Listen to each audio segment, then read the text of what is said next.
Halo semuanya, saya Angela Bersubakti dengan NIM 1020220001 mata kuliah Metodologi Penelitian.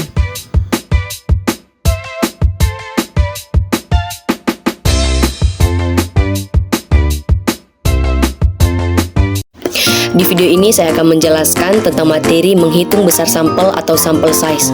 Sampel adalah bagian dari populasi yang mempunyai ciri-ciri atau keadaan tertentu yang akan diteliti. Menurut Ridwan tahun 2015, sampel adalah sebagian untuk diambil dari keseluruhan objek yang diteliti dan dianggap mewakili seluruh populasi. Penentuan ukuran sampel yang dibutuhkan merupakan suatu yang sangat penting dalam menyeleksi partisipan untuk suatu penelitian. Salah satu aturan umumnya adalah memilih sampel sebesar mungkin dari populasi. Semakin besar sampel, semakin sedikit potensi kesalahannya. Guy dan Diel tahun 1992 berpendapat bahwa sampel haruslah sebesar-besarnya. Pendapat Guy dan Diel tahun 1992 ini mengasumsikan bahwa semakin banyak sampel yang diambil, maka akan semakin representatif dan hasilnya dapat digeneralisis. Namun, ukuran sampel yang diterima akan sangat bergantung pada jenis penelitiannya. Selanjutnya, menurut Craigie dan Morgan. Craigie dan Morgan tahun 1970 dalam Sugiono tahun 2013 telah memberikan panduan kepada kita dalam menentukan jumlah anggota sampel dari populasi tertentu dengan taraf kepercayaan sebesar 95%. Yang dimana di sini saya sudah menyediakan rumusnya, yaitu bisa kita lihat bersama-sama ya. N sama dengan X pangkat 2 dikali N kali P buka kurung 1 kurang P dibagi buka kurung N kurang 1 dikali D kuadrat ditambah X kuadrat dikali P buka kurung 1 dikurang P, yang dimana keterangannya N itu merupakan ukuran sampel, N besar merupakan ukuran populasi, X pangkat 2 yang merupakan nilai C kuadrat untuk 1 derajat kebebasan dengan tingkat confidence-nya yaitu 1,96 dikali 1,96, maka hasilnya 3841. Dan D galat pandugaan atau tingkat akurasi 0,05 dan P yang merupakan proporsi populasi atau diasumsikan 0,5 agar dapat memaksimalkan ukuran sampel. Selanjutnya menurut Isaac dan Mikhail. Menurut Kutojo tahun 2009 dalam Mukadis tahun 2016, apabila jumlah populasi dalam suatu penelitian dipandang terlalu besar oleh peneliti, maka tidak perlu dilakukan penelitian pada keseluruhan anggota populasi sasaran. Namun, cukup dilakukan penelitian pada sebagian populasi. Berikut adalah rumus untuk menentukan jumlah sampel dari populasi tertentu yang dikembangkan oleh Isaac dan Mikhail tahun 1983. Yang dimana bisa kita lihat bersama-sama rumusnya. N sama dengan N dibagi buka kurung 1 ditambah N dikali E kuadrat tutup kurung dikali Q, yang dimana keterangannya N kecil merupakan jumlah sampel yang dibutuhkan, N besar merupakan jumlah populasi, E merupakan margin error atau besar kecilnya kesalahan yang diperbolehkan, dan Q merupakan probabilitas atau tingkat kepercayaan.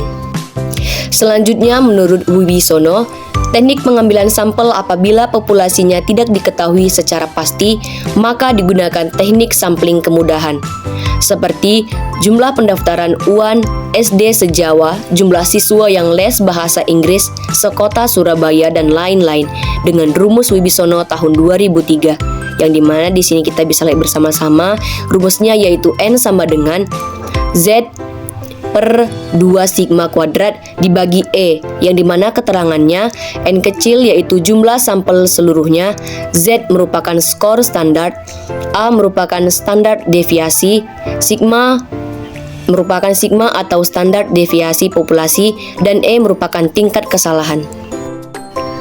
Selanjutnya menurut Taro Yamane, teknik pengambilan sampel dapat menggunakan rumus Taro Yamane atau Slovin menurut Ridwan tahun 2005 sebagai berikut, yang dimana rumusnya bisa kita lihat bersama-sama, yaitu N sama dengan N dibagi N kali D kuadrat ditambah 1, dengan keterangan N yang merupakan jumlah sampel, N besar merupakan jumlah populasi, D merupakan presisi atau tingkat penyimpangan yang diinginkan. Di sini saya akan menjelaskan tentang rumus sampel. Untuk rumus sampel yang pertama yaitu penelitian deskriptif kategorik, yang dimana contoh kasusnya itu seorang peneliti ingin mengetahui prevalensi kebutaan di Kabupaten Mus yang digunakan dan berapa besar sampel yang diperlukan untuk meneliti prevalensi kebutuhan di Kabupaten A dengan rumus N sama dengan Z2 dikali P dikali Q dibagi D kuadrat, yang dimana Z merupakan deviat baku alfa, P merupakan proporsi kategorik variabel yang diteliti, Q yaitu 1 kurang P, D yang merupakan presisi.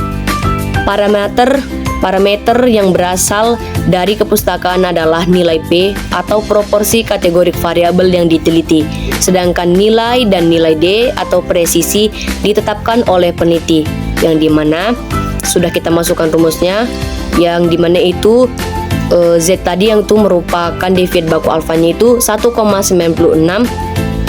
dikali 2 dikali 0,05 dikali 0,95 dibagi 0,02 kuadrat, maka mendapatkan hasil 456,19. Selanjutnya ada penelitian deskriptif numerik.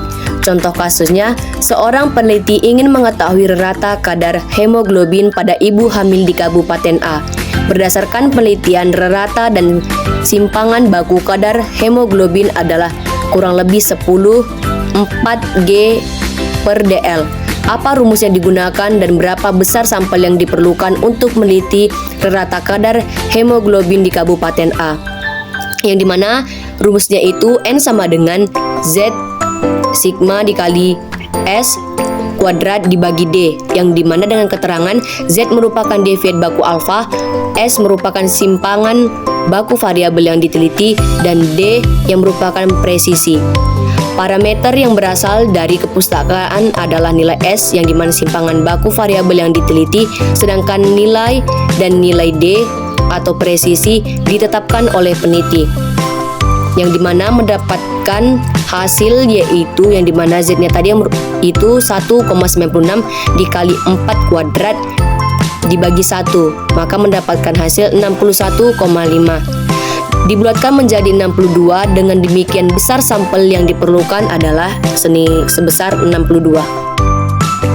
Selanjutnya ada penelitian analitis kategorik tidak berpasangan, yang dimana contoh kasusnya itu uji klinis seorang peneliti ingin mengetahui apakah terdapat perbedaan kesembuhan antara obat A atau standar dengan obat B. Untuk menentukan besar sampel, peneliti menetapkan bahwa proporsi kesembuhan obat A dengan obat B dianggap bermakna jika selisihnya sebesar 20%. Diketahui bahwa kesembuhan pada obat A adalah 70%. Bila ditetapkan kesalahan tipe 1 sebesar 5%, kesalahan tipe 2 sebesar 20%, dengan hipotesis satu arah berapakah besar sampel yang diperlukan, yang dimana rumusnya itu N1 sama dengan N2 sama dengan Z sigma akar dari 2 PQ ditambah ZB akar dari P1 Q1 ditambah P2 Q2 kuadrat dibagi P1 kurang P2, yang dimana dengan keterangannya itu Z merupakan deviat baku alfa, ZB yang merupakan deviat baku beta, P2 merupakan proporsi pada kelompok yang sudah diketahui nilainya, yaitu 1 dikurang P2, dengan Q2 proporsi pada kelompok yang nilainya ditetapkan Jakman peneliti, yang dimana 1 kurang P1 dikurang P2, yang dimana selisih proporsi minimal yang dianggap bermakna P. P2 itu proporsi total sama dengan P1 kurang P2 per 2, dan Q itu yang merupakan 1 kurang P. Rumus ini digunakan secara luas pada berbagai desain penelitian seperti potong lintang, kasus kontrol, kohort, dan uji klinis. Selanjutnya ada penelitian analitis kategorik berpasangan. Contoh kasusnya, seorang peneliti ingin mengetahui apakah terdapat hubungan antara pajanan terhadap bising dengan tuli. peneliti menggunakan desain kasus kontrol berpasangan. Untuk menentukan besar sampel, peneliti menetapkan bahwa perbedaan proporsi yang dianggap bermakna adalah sebesar 25% dengan proporsi diskordan sebesar 0,30. Bila ditetapkan kesalahan tipe 1 sebesar 5%, kesalahan tipe 2 sebesar 20%. Dengan hipotesis dua arah, berapakah besar sampel yang diperlukan? Yang dimana kita bisa melihat bersama-sama rumusnya. N1 sama dengan N2 sama dengan Z ditambah ZB kuadrat dibagi buka kurung P1 dikurang P2 kuadrat, dengan keterangan Z yang merupakan deviat baku alfa, ZB yang merupakan deviat baku beta, dan sigma yang merupakan besarnya diskon dan atau ketidaksesuaian, yang dimana mendapatkan hasil yaitu yang dimana Z-nya tadi 1,96 ditambah 0,84 kuadrat 0,3 dibagi 0,25 kuadrat, maka mendapatkan hasil 37,6. Dibulatkan menjadi 38. Dengan demikian besar sampel untuk tiap kelompok adalah 38 atau kelompok kasus sebanyak 38, kelompok kontrol sebanyak 38. Selanjutnya ada penelitian analitis numerik tidak berpasangan. Contoh kasus, seorang peneliti ingin mengetahui perbedaan kadar PGF antara ibu bumil normal dengan ibu hamil yang mengalami preeklamsia. Diketahui bahwa rata PGF pada wanita hamil adalah 110 kurang lebih 40 mg per ml. Peneliti menetapkan kesalahan tipe 1 sebesar 5%, hipotesis satu arah, kesalahan tipe 2 sebesar 10%, dan perbedaan rata minimal yang dianggap bermakna adalah 20. Rumus besar sampel yang mana yang digunakan dan berapa besar sampel yang diperlukan? Yang dimana dengan rumus N1 sama dengan N2 sama dengan 2 buka kurung Z sigma ditambah ZB tutup kurung kali S kuadrat dibagi X1 dikurang X2, yang dimana Z sigma itu yang merupakan deviat baku alfa dan ZB itu merupakan deviat baku beta, dan S simpang baku gabungan X1 kurang X2 itu merupakan selisih minimal rata yang dianggap bermakna, yang dimana mendapatkan hasil tadi yang dimana itu 2 buka kurung 1,64 ditambah 1,28 dikali 40 kuadrat dibagi 20, maka mendapatkan hasil 68,21. Dibulatkan menjadi 69. Dengan demikian besar sampel minimal masing-masing kelompok adalah 69, kelompok kehamilan normal sebanyak 69 kehamilan dengan preeklamsia sebanyak 69. Selanjutnya ada penelitian analitis numerik berpasangan. Dengan contoh kasusnya itu, seorang peneliti ingin mengetahui perbedaan kadar dan hemoglobin sebelum dan sesudah 2 minggu suplementasi Fe pada ibu hamil trimester 2. Diketahui bahwa kadar hemoglobin ibu hamil adalah 10 kurang lebih 2 G per DL. Peneliti menetapkan kesalahan tipe 1 sebesar 5%, hipotesis satu arah, kesalahan tipe 2 sebesar 10%, dan perbedaan rata minimal antara sebelum dan sesudah suplementasi Fe yang dianggap bermakna adalah 2G per DL. Simpang baku perbedaan rata antara sebelum dengan sesudah suplementasi berdasarkan kepustakaan adalah 4 mg per DL. Rumus besar sampel mana yang digunakan dan berapa besar sampel yang digunakan? Yang dimana rumusnya itu N1 sama dengan N2 sama dengan Z sigma ditambah ZB dikali S per X1 dikurang X2, yang dimana ZX itu merupakan deviat baku alfa, ZB itu merupakan deviat baku beta, S itu merupakan simpang baku gabungan, dan X1 kurang X2 yaitu selisih minimal rata yang dianggap bermakna, yang dimana mendapatkan hasil yaitu 1,64 ditambah 1,28 dikali 4 per 2 sama dengan 34,11. Dibulatkan menjadi 35. Dengan demikian besar sampel minimal masing-masing kelompok adalah. Selanjutnya ada penelitian analitis korelatif, yang dimana dengan contoh kasus, seorang peneliti ingin mengetahui korelasi kadar vitamin D, Ig dengan densitas tulang. Peneliti menetapkan korelasi minimal antara vitamin D dengan densitas tulang yang dianggap bermakna adalah sebesar 0,4. Dengan kesalahan tipe 1 sebesar 5%, hipotesis satu arah, dan kesalahan tipe 2 sebesar 10%. Berapa besar sampel yang diperlukan? Yang dimana bisa kita lihat bersama-sama rumusnya, yaitu N sama dengan Z sigma ditambah ZB kuadrat dibagi 0,5 ln buka kurung 1 ditambah R tutup kurung per buka kurung 1 dikurang R tutup kurung ditambah 3. Yang dimana bisa kita lihat bersama-sama akan mendapatkan hasil yaitu 1,64 ditambah 1,28 dibagi 0,5 ln kali buka kurung 1 ditambah 0,4 tutup kurung per buka kurung 1 kurang 0,4 tutup kurung ditambah 3 akan mendapatkan hasil 50,51. Dibulatkan menjadi 51, dengan demikian besar sampel minimal adalah 51. Di sini saya sudah menyediakan 3 kasus. Untuk kasus yang pertama, diketahui seorang mahasiswa MIK tingkat 2 sedang mengikuti ujian statistik.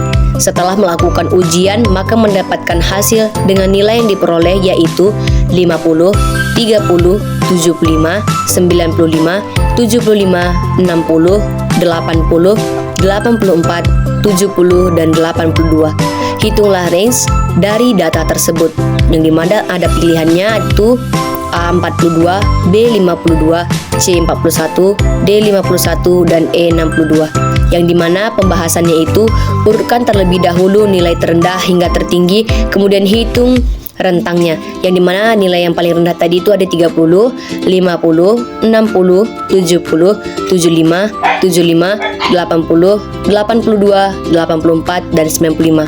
Range-nya itu X max yaitu X yang paling besar, nilai yang paling besar dikurang X min yaitu nilai yang paling kecil, yang dimana nilai yang paling besar dikurang nilai yang paling kecil. Maka tadi nilai yang paling besarnya itu ada 95 dan nilai yang paling kecilnya itu ada 30. Maka 95 dikurang 30 yaitu hasilnya 65.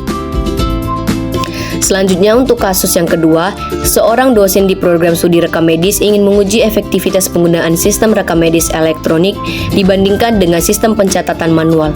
Mahasiswa dibagi menjadi 2 kelompok. Kelompok A menggunakan EHR atau sistem rekam medis elektronik, sementara kelompok B tetap menggunakan pencatatan manual.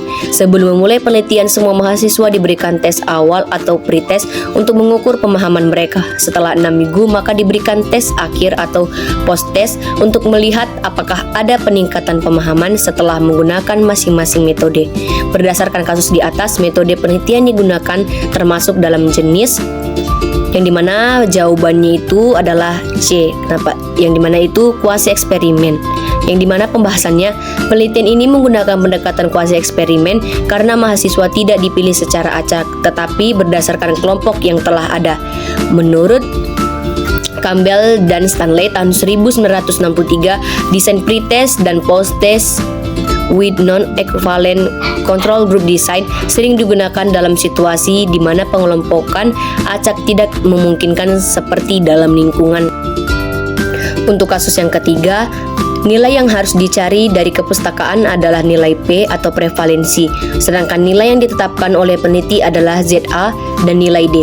Peneliti mendapatkan bahwa berdasarkan penelitian sebelumnya yang dilakukan di instalasi rawat inap, prevalensi penggunaan RME adalah 30%. Peneliti menetapkan alfa sebesar 5%, sehingga ZA mendapatkan 1,96 dengan kesalahan prediksi yang masih bisa diterima atau presisi D ditetapkan sebesar 5%. Dengan demikian, besar sampel yang diperlukan adalah yaitu dimana jawabannya itu 92,198 atau dibulatkan menjadi 92.